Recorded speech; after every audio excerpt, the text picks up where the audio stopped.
ذخائر العقا کے مؤلف نے اپنی اسناد سے زید بن ارقم سے یہ حدیث نقل کی ہے کہ 3 افراد ایک بچے کے بارے میں جھگڑ رہے تھے۔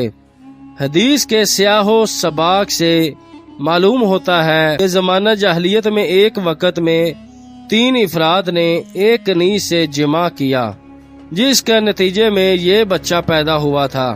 ان میں سے ہر ایک اپنے باپ ہونے کا دعویٰ کر رہا تھا۔ لوگ یہ فیصلہ حضرت علی رضی اللہ تعالیٰ عنہ کے پاس لے آئے۔ آپ رضی اللہ تعالیٰ عنہ نے ان کے درمیان صلح کرانے کی بہت کوشش کی، مگر کوئی فائدہ نہ ہوا۔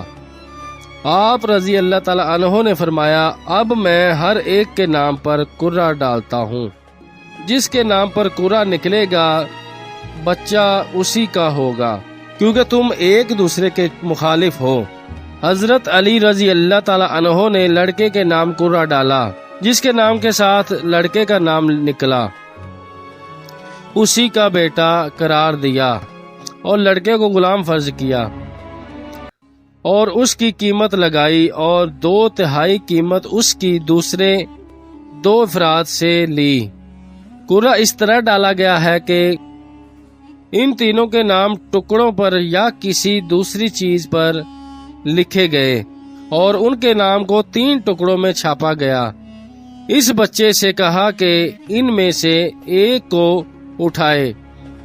ہر بار بچے کا نام ایک ہی آدمی کے ساتھ نکلا۔